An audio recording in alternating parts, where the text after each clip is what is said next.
The worst kind of loneliness isn't the quiet of an empty house, but the roaring silence inside your own head when you're driving down a deserted highway at 2 in the morning. It's a specific brand of desolation, one that hums in the tires and reflects in the fleeting glimpses of your own hollowed-out eyes in the rearview mirror. I had been driving for 3 hours, away from the smoldering crater that was once my life with Mark, away from the city that felt like it was shrinking around me, strangling me with memories. I wasn't going anywhere in particular, just moving. Motion was the only anesthetic that seemed to work. The dashboard cast a sterile green glow on my hands, which were clenched so tight around the steering wheel my knuckles were white mountains on a pale map. I was a ghost in a metal shell, haunting the asphalt veins of a sleeping countryside. That's when the universe decided my quiet, miserable haunting was entirely too subtle. Red and blue lights bloomed in my mirror, a violent, strobing flower that devoured the darkness. My heart seized, a frantic bird slamming against the cage of my ribs. I hadn't been speeding. I hadn't done anything. My mind, already a swamp of exhaustion and grief, scrambled for a reason, any reason, but came up empty. I pulled over to the gravel shoulder, the crunch of the tires sounding obscenely loud in the sudden stillness. My breath hitched. In the side mirror, I watched 2 figures emerge from the patrol car, silhouettes against the blinding headlights. They moved with a synchronized, efficient grace that was both impressive and terrifying. One was taller, broader in the shoulders. The other was slightly more compact, but moved with the same coiled readiness. As they approached, one on either side of my car, the silhouettes resolved into women. My driver's side window was suddenly filled with a face framed by short, dark hair, peeking out from under the brim of a service cap. Her expression was unreadable, her jaw set in a line that suggested she wasn't here to ask for directions. "Ma'am," she said, her voice a low, no-nonsense alto that cut through the engine's hum. "License and registration, please." This was Officer Rivas, as I would later learn. The nameplate on her uniform was a silver glint in the strobing light. She was all sharp angles and authority. While I fumbled in my glove compartment, my hands shaking so badly I could barely grasp the worn leather of my wallet, the other officer stood by my passenger window. She was quieter, a ghost in my periphery. I risked a glance. She was leaner than her partner, with a calm, watchful stillness that was somehow more unnerving than Rivas's overt sternness. Her hair was pulled back in a tight, low bun, and even in the chaotic flashing lights, I could see her eyes were a lighter color, intelligent and assessing. She wasn't looking at me, but at the contents of my car, the hastily thrown-in duffel bag on the passenger seat, the box of sad, salvaged belongings in the back. I handed my documents to Officer Rivas, my fingers brushing against hers. Her skin was cool and dry. She took them without a word and retreated to her vehicle. I was left alone with the silent watcher, Officer Hayes. The silence stretched, thick and heavy with unspoken questions. I stared straight ahead, focusing on a crack in my windshield, making it the center of my universe. I could feel her gaze on me, a physical weight. It wasn't accusatory, not exactly. It was curious. Perceptive. It felt like she could see right through the flimsy facade of normalcy I was trying to project, down to the frayed, unraveling core of me. After an eternity, Rivas returned, her partner falling into step beside her. "Ma'am, I need you to step out of the vehicle," Rivas commanded. Panic, cold and sharp, pierced through my exhaustion. "Why? What did I do?" "Step out of the vehicle, please," her voice brooked no argument. I did as I was told, my legs feeling like they were made of cotton. The night air was cold, smelling of damp earth and pine. Rivas stood in front of me while Hayes moved to my side, her presence a quiet hum next to Rivas's crackling static. "Is this your vehicle, ma'am?" Rivas asked, her flashlight beam dancing over my face. "Yes, of course it is. The vehicle was reported stolen 3 hours ago." The world tilted. "What? No. That's impossible. It's my car." It was Mark's parting shot. The final, petty twist of the knife. He knew I had nothing else. "He wouldn't," I whispered, but I knew he would. I knew it the second the words left her mouth. Rivas's expression didn't soften. "Put your hands behind your back." The words didn't compute. They were from a movie, a show. Not for me, not for my life, which was messy and sad but not criminal. "You can't be serious," I pleaded, my voice thin and reedy. "This is a mistake. My ex-boyfriend, he's just angry." We just broke up, I was babbling, the words tumbling out in a desperate, pathetic stream. Officer Hayes spoke for the first time. Her voice was deeper than Rivas's, calmer, with a gravelly warmth that was completely at odds with the situation. Just cooperate, ma'am. We can sort this out at the station. It was her voice that broke me. Not the command but the quiet reason in it. It made the situation horribly real. I turned my head slightly to look at her, and for a second our eyes met. Her eyes were hazel, flecked with green and gold, and they held a flicker of something that wasn't pity, but maybe, understanding. It was a tiny island of warmth in a freezing ocean of fear. And in that moment, a completely insane, wildly inappropriate thought shot through my brain. Her eyes are beautiful. It was Southwest out of place, so nonsensical, that it was like a system error in my panic. While my mind was short-circuiting over the color of a cop's eyes, her hands, gentle but firm, were guiding mine behind my back. The cold, metallic click of the handcuffs closing around my wrists was the sound of my life hitting rock bottom. The cuffs were tight, biting into my skin. The metal was shockingly cold. Rivas did a quick, impersonal pat-down, her hands efficient and detached. I felt a flush of humiliation so intense it was dizzying. I was no longer a person, I was a procedure. A suspect. A set of problems to be processed. All the while, Hayes stood nearby, a silent pillar. Her gaze never left me, but it had shifted. It was no longer just watchful, it was protective. Not of me from her partner, but of the situation itself. She was a guardian of the process, ensuring it unfolded without incident. It was a subtle distinction, but one my hyper-aware brain latched onto. She was the anchor in this storm of flashing lights and cold steel. They placed me in the back of the patrol car. The seat was hard, molded plastic, unforgiving and slick. A thick screen of plexiglass separated me from them. It felt like being in a cage. The door shut with a heavy, final thud, and for a moment, the world was just the smell of antiseptic cleaner, and the sight of my own blurry reflection in the partition. Rivas got into the passenger seat, her movements sharp and economical. Hayes slid into the driver's seat. She adjusted the rearview mirror, and for a heart-stopping second, her hazel eyes met mine in the reflection. She held my gaze for a fraction of a second longer than necessary before looking away. It was nothing. It was everything.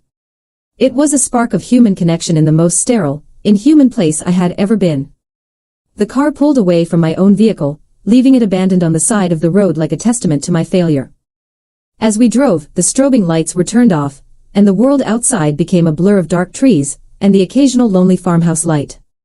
Inside the car, the only sounds were the crackle of the police radio, a disembodied voice rattling off codes and locations, and the quiet hum of the engine. Rivas was busy with a console mounted between the seats, her fingers tapping on a screen. Hayes just drove, her hands resting easily on the wheel. I found myself watching her in the rearview mirror. It was the only thing to focus on besides the spiraling panic in my chest. I watched the way the passing headlights illuminated the strong line of her jaw, the slight furrow of concentration between her brows.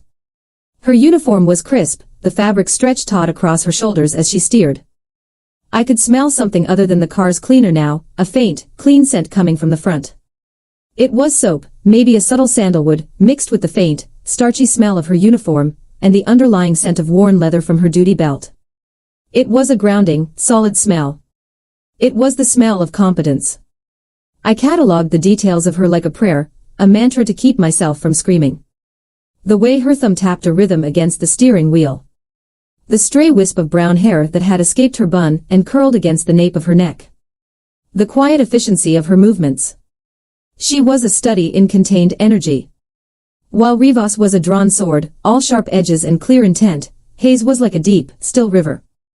You couldn't see the current, but you knew it was there, powerful and relentless.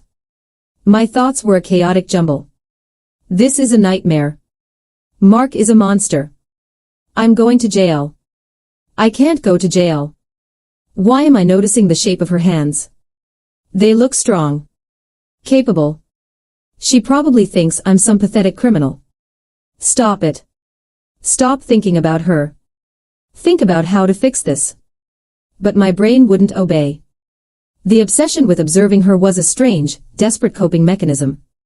If I could understand her, this calm center of the storm, maybe I could understand the storm itself. Maybe I could survive it. The radio crackled again, and Rivas answered, her voice clipped. They spoke in a language of codes I didn't understand. Hayes didn't say a word, her eyes fixed on the road ahead, but I saw her shoulders tense slightly at one of the transmissions. A flicker of the person beneath the uniform. For a brief moment, the silence afterward felt different. Less empty, more charged. It was the shared silence of people in a confined space, hurtling through the dark towards an unknown destination. And I was acutely, painfully aware that I was not alone in my fear. There was a quiet strength in front of me, a woman who navigated this world of emergencies and coded language for a living. And instead of resenting her for her power, for my lack of it, I felt a bizarre and unwelcome flicker of admiration. It was the most confusing feeling I'd ever had. The police station was exactly as you'd imagine from television, only grittier and smelling faintly of burnt coffee and despair. The fluorescent lights were an aggressive, humming white that bleached all the color from the world and made my headache bloom behind my eyes. I was escorted through a series of drab, beige corridors to a small processing room. The process was a blur of methodical degradation. My bag was taken, its contents catalogued. I was fingerprinted, the black ink cold and greasy on my skin. Hayes was the one who guided me through it. Rivas had handed me off, disappearing to file paperwork, and I was left in Hayes's custody.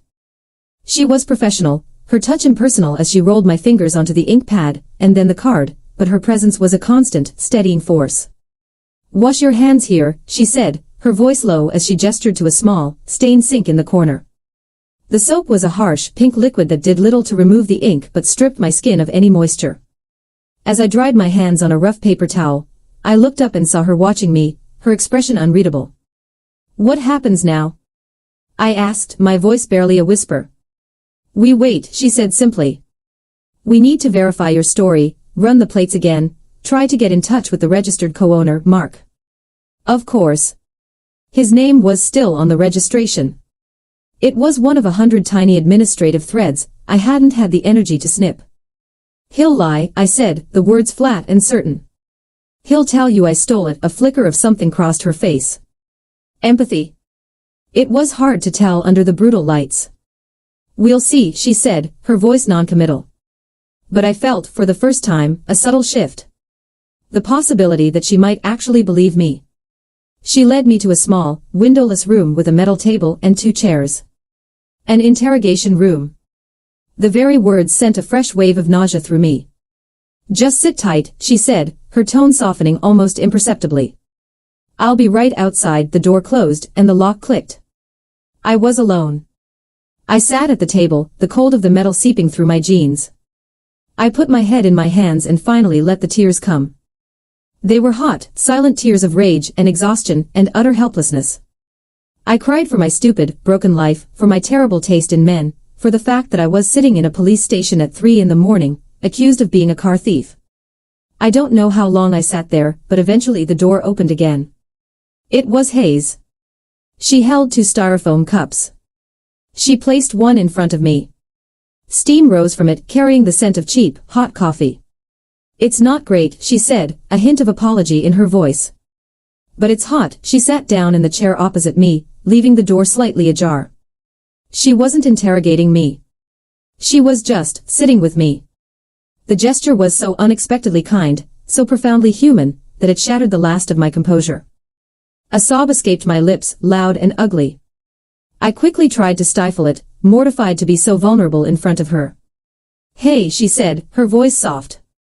"It's okay." She didn't move to touch me, didn't offer any platitudes. She just sat there, sipping her own coffee, and let me have my moment. Her quiet presence was a strange sort of permission. I took a shaky sip of the coffee. It was terrible, bitter and watery, but the warmth spread through my chest, a small anchor in the churning sea of my emotions. "I'm sorry," I mumbled, wiping my eyes with the back of my hand. "Don't be," she said. "This is a hell of a night for you, you have no idea," I said, a bitter laugh escaping me. "My whole life feels like a giant dumpster fire right now." The words were out before I could stop them. Raw, honest, and pathetic. I waited for the judgment, the professional distance to snap back into place. Instead, she just looked at me with those steady hazel eyes. "Most of the people we bring in here are having the worst day of their lives," she said. you're not alone in that. It wasn't absolution, but it was a bridge. A small, fragile connection between the woman in the uniform and the woman in the interrogation room. A recognition that beneath the roles we were playing, we were both just people. He took everything, I found myself saying, the words spilling out now. The apartment, the friends. I thought I at least had the car. I looked down at the coffee cup, at the dark liquid swirling inside. I guess I was wrong about that too. I was telling a cop, my arresting officer, about my messy, painful breakup. It was insane. But I couldn't stop. The dam of my carefully constructed composure had broken, and all the misery was pouring out. Hayes listened. She didn't interrupt, didn't take notes. She just listened, her gaze unwavering. She made me feel seen, not as a suspect, but as a person who was hurting. And in that sterile, cold room, under the hum of fluorescent lights, that small act of witnessing felt like a lifeline. She let the silence settle after my confession, giving the words space to land. It wasn't an awkward silence, but a contemplative one. She took another sip of her coffee, her eyes thoughtful. My first partner on the force, she began, her voice low and even, used to say that you see the best and the absolute worst of people in this job. Sometimes in the same person, on the same night, she looked at me, a directness in her gaze that felt both unnerving and deeply validating. What your ex did, that's the absolute worst. It was a simple statement, but it landed with the force of a verdict. She believed me. Or at least, she believed my pain. She saw the malice in Mark's actions for what it was. A weight I didn't even know I was carrying lifted from my shoulders. Thank you, I whispered, the words inadequate.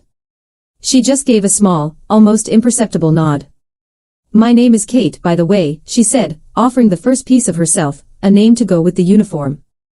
Officer Hayes feels a little formal. Under the circumstances, I'm Clara, I replied, my own name sounding foreign in this place. Clara, she tested the name, a small, sad smile touching her lips. Well, Clara. I've got Rivas running your ex's priors. If he has a history of this kind of thing, it'll help. The practicality of her words was comforting. She wasn't just offering sympathy, she was working the problem. She was on my side. An hour passed. Kate, Officer Hayes, stayed with me. We didn't talk the whole time. Mostly we sat in a companionable silence, drinking the bad coffee. But in between, she'd ask a question, and I'd answer, and slowly, the story of my last year unspooled onto the metal table between us. I told her about Mark, about his charm that slowly curdled into control, about the way he'd isolated me from my friends. I told her about quitting my job to move for his, a sacrifice he'd later thrown in my face. I told her about the fight tonight, the final, ugly words, the keys I'd thrown on the counter before walking out for good. She, in turn, offered small, carefully chosen pieces of her own life. She mentioned growing up in a small town not far from here. She talked about the grueling hours of the job, the toll it took. She didn't complain, she stated it as a fact, a part of the life she'd chosen. She spoke of her partner, Rivas, with a grudging respect. Maria's tough, she said. But she's fair. She's seen too much to have much patience for bullshit. Each detail she shared felt like a gift, a deliberate act of building trust. She was dismantling the power dynamic, brick by brick, meeting me on human ground. The uniform was still there, a constant reminder of our circumstances, but it felt more like a costume now, a role she was playing. The person underneath, Kate, was something else entirely. Rivas appeared in the doorway, her face grim. He's not answering his phone, she announced. And the car is co-registered. Legally, it's a gray area until we can prove malicious intent. My heart sank. So I'm stuck here. Kate looked at Rivas, a silent conversation passing between them. Rivas sighed, a long, weary sound. Look, she said, her gaze fixing on me, her tone a fraction softer than before. We're not going to hold you. There's no flight risk and your record is clean. But we have to impound the vehicle until this is sorted. You're free to go, but your car isn't free to go. The words were a relief, but they were also a new problem. I was miles from anywhere, with no car, no phone charger, they had it with my belongings, and no one to call. Oh, was all I could manage. Kate stood up. Her property, Maria. Rivas nodded towards the front desk. It's all there. I'll get the release paperwork started. She walked away, leaving me and Kate alone again. The dynamic had shifted completely. I was no longer her prisoner. I was just a woman with a problem. And she was a woman who was watching me, her expression thoughtful, as if she were trying to solve a puzzle. The release process was another slow, bureaucratic dance. I signed forms, collected my purse and my phone, which was now dead. By the time I walked out of the main doors, the first hint of dawn was bruising the eastern sky, painting the clouds in shades of purple and gray. The air was cold and clean. I stood on the steps of the station, a duffel bag at my feet, and had no idea what to do next. My fragile sense of relief was quickly being replaced by a new, more practical kind of despair. Kate emerged a moment later, no longer in her full uniform. She had taken off the heavy-duty belt and her cap, and she was holding a set of keys. The change was remarkable. Without the gear, she looked smaller, softer. More like a person and less like an institution. She had a kind face, I realized. Tired but kind. "Where are you headed?" she asked, her voice quiet in the pre-dawn stillness. "I don't even know," I admitted, my voice rough. "I was staying with him. In the city. I guess I'll have to find a motel, everything around here is probably booked," she said, a fact I hadn't considered. "There's a big fishing tournament on the lake this weekend, of course there was." She looked at me, at my bag, at the exhaustion etched onto my face. She seemed to be having an internal debate. I could see the conflict in her eyes, the line between professional duty and personal impulse. "My shift is over," she said finally, as if that explained everything. "I can give you a ride." "Where's your apartment?" "I don't have one anymore," I said, the words tasting like ash. "I have my stuff in a storage unit." I was just going to drive until I figured things out. The statement hung in the air between us, a testament to how truly adrift I was. She looked at me for a long moment, and I felt that perceptive gaze on me again, seeing all the cracks and frayed edges. "Look," she said, making a decision. "I have a spare room. It's not much, but it's warm and clean. You can stay for the night. Get some sleep, charge your phone, figure out your next move in the morning." The offer was so stunningly generous I was speechless. A cop who had arrested me a few hours ago was now offering me a place to stay. I can't ask you to do that," I stammered. "You're not asking. I'm offering," she said, her tone leaving no room for argument. "It's either that or you sleep on this bench. Your call." There was a flicker of dry humor in her eyes, a small spark of light. I looked at the cold, hard bench, then back at her. At this woman who had shown me more kindness in the last 3 hours than my partner of 5 years had shown me in the last 6 months. "Okay," I said, the word coming out as a breath of surrender. "Thank you, Kate." Her personal car was a beat-up but clean pickup truck. The cab smelled like coffee and faintly of dog. It was a world away from the sterile patrol car. As I climbed in, my knee brushed against hers. A jolt, sharp and electric, shot up my leg. I pulled back as if I'd been burned, my face flushing. She didn't seem to notice, or if she did, she gave no sign. But the space in the cab suddenly felt much smaller, charged with a new, unspoken energy. As we drove through the sleeping town, she pointed out landmarks, the diner with the best pie, the old movie theater, the turnoff to the lake. She was filling the silence, making things normal. But nothing about this felt normal. I was hyper-aware of her next to me. The way her hands held the steering wheel, the sound of her breathing, the warmth radiating from her body in the close confines of the truck. The attraction I'd felt in the back of the patrol car, that strange, confusing flicker, was now a steady, humming current. It was terrifying. I had only ever been with men. I had built a life, a whole identity, around that fact. This feeling for Kate, this intense, magnetic pull, didn't fit into any box I had for myself. It was a foreign language my body was suddenly fluent in, while my brain was still trying to sound out the alphabet. We arrived at a small house set back from the road, surrounded by tall pine trees. It was modest and unassuming, with a welcoming porch light cutting a warm, yellow square out of the darkness. Inside, it was cozy and lived in.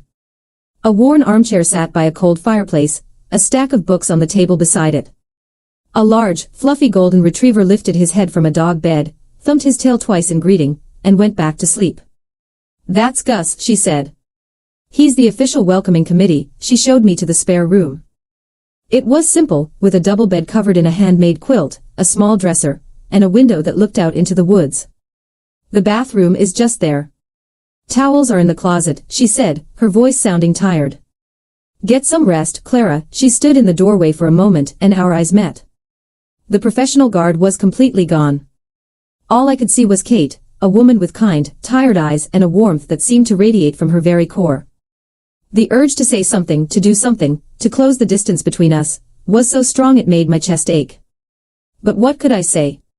Thank you for arresting me and then saving me. By the way, I think I might be having a full-blown identity crisis in your guest room. The moment stretched, thick with unspoken things. Then she gave me a small, weary smile and pulled the door partially closed, leaving me alone in the quiet safety of the room. I sank onto the bed, the mattress soft beneath me. I could hear her moving around in the other room, the soft clink of a glass, the creak of floorboards. The sounds of a life. A life that had, for a night, intersected with mine in the strangest way imaginable. I laid back, fully clothed, and stared at the ceiling. I should have been scared or angry or numb. Instead, all I could feel was a profound and deeply confusing sense of gratitude, and a yearning so sharp and specific it felt like a physical pain in my chest. A yearning for the woman in the other room.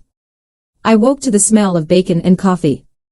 Sunlight streamed through the window, dappled by the leaves of the trees outside. For a disorienting moment, I had no idea where I was. Then the events of the night came rushing back, the flashing lights, the handcuffs, the cold station, Kate's quiet kindness. I sat up, my body aching with exhaustion.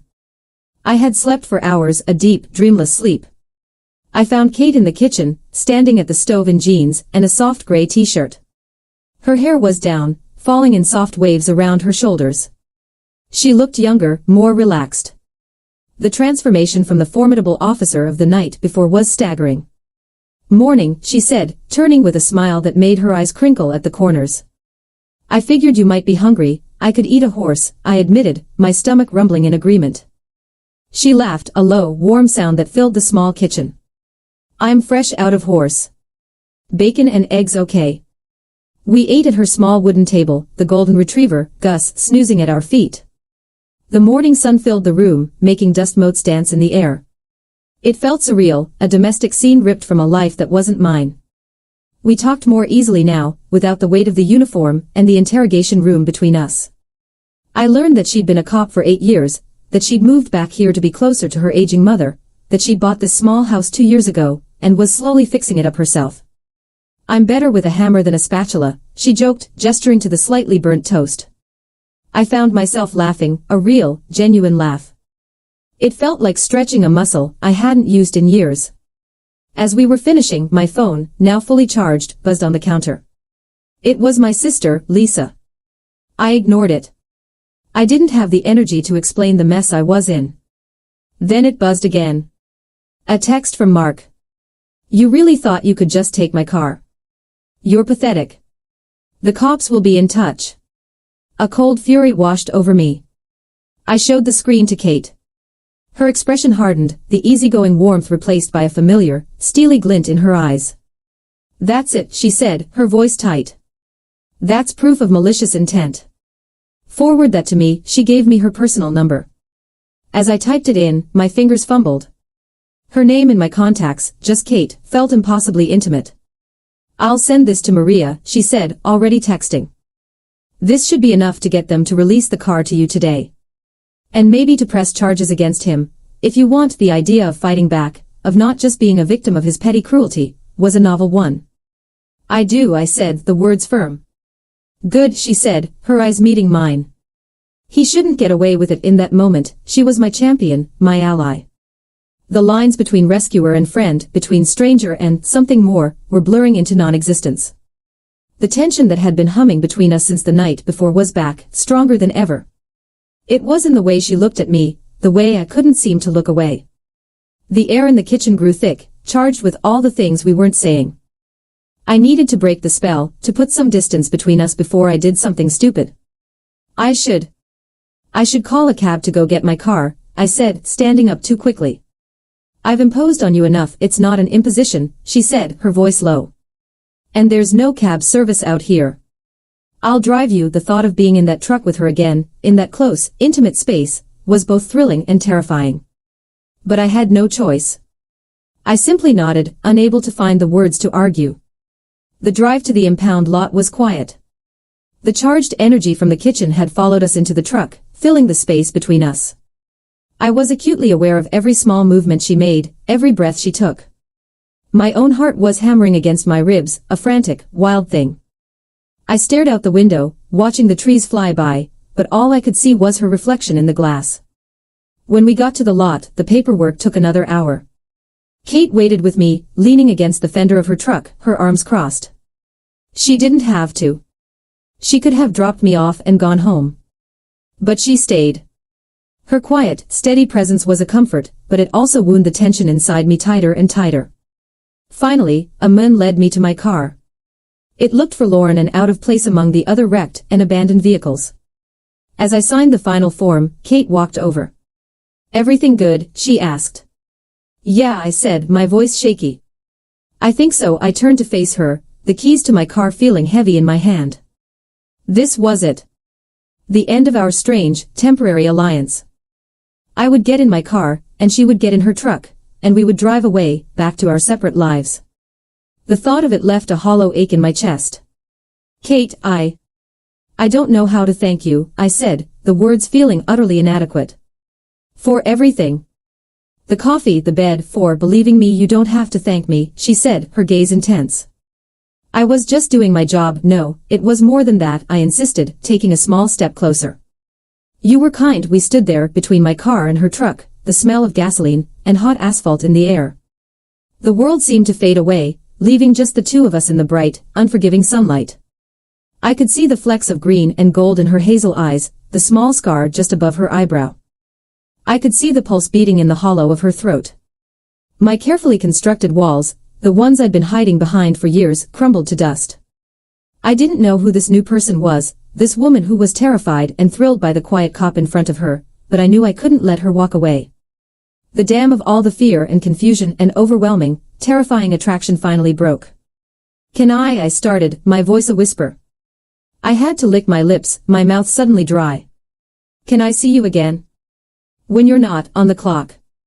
A slow smile spread across her face, a radiant, beautiful thing that lit up her whole expression. "I was hoping you'd ask," she said. And then she closed the small distance between us. Her hand came up to cup my cheek, her thumb stroking my skin. Her touch was gentle, hesitant, but it sent a shockwave through my entire body. It was a question and an answer all at once. I leaned into her touch, my eyes fluttering shut.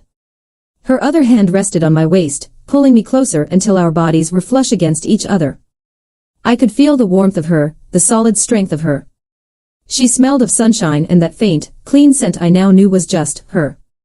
Her lips met mine.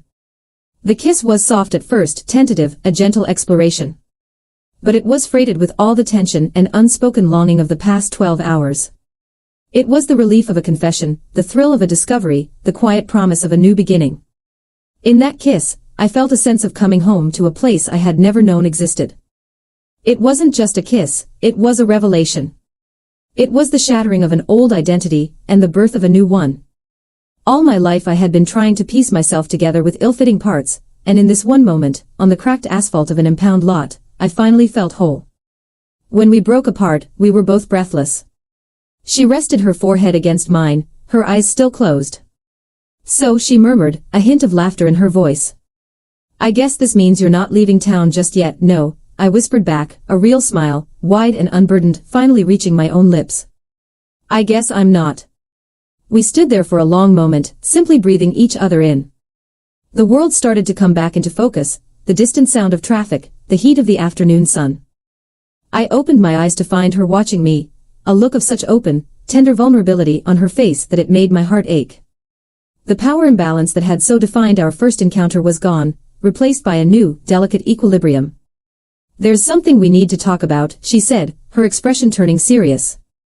She took a small step back, putting a sliver of space between us, though her hand remained on my arm. "Clara, the way we met, it was complicated. I was in a position of authority. I need you to know that what just happened, what I'm feeling, has nothing to do with that. This is me, Kate, not Officer Hayes." Her earnestness was palpable. She was handing me back my power, ensuring I knew this was a choice, not a consequence of a traumatic situation. It was the most respectful thing anyone had ever done for me. I know, I said, my voice firm and clear. I know who I just kissed. To prove it, to make it concrete, I reached into my purse and pulled out a pen. I took her hand, turned it over, and wrote my number on her palm. This is my number, I said, meeting her gaze. Call me tomorrow. As a civilian. And we can go get that pie you were talking about. It was a clear boundary, a fresh start. An action that shifted us permanently from cop and suspect to two women, meeting on equal terms. Her smile returned, softer this time, full of relief and something that looked a lot like hope. I will, she promised. I'll call. She finally let go of my arm, and I felt the loss of her touch immediately. She walked back to her truck, and I got into my car. We both just sat there for a moment, looking at each other through our respective windshields. Then, with a final, small wave, she started her engine and pulled away. I watched her truck disappear down the road, a cloud of dust in its wake. I was alone again, sitting in my car, the engine humming quietly. But the crushing, desperate loneliness from the night before was gone. The silence in my head wasn't roaring anymore, it was quiet, and it was peaceful. My life was still a mess. I had no apartment, no job, and a vindictive ex-boyfriend to deal with. The road ahead was uncertain and probably difficult. But for the first time in a very long time, it didn't feel hopeless. It felt like a beginning. I started the car and pulled out of the impound lot, not racing away from a life that had fallen apart, but driving slowly, deliberately, towards a future I had never in a million years imagined for myself. The sun was warm on my face, and the road stretched out before me, an open invitation. Have you ever had a moment that completely shattered your perception of who you were, only to rebuild you into someone stronger and more authentic? When the worst day of your life unexpectedly becomes the first day of your real life, you have to lean in. Don't forget to like this story if you've ever found hope in an unexpected place, subscribe for more stories about finding love where you least expect it, and comment below with a time you discovered something new about yourself.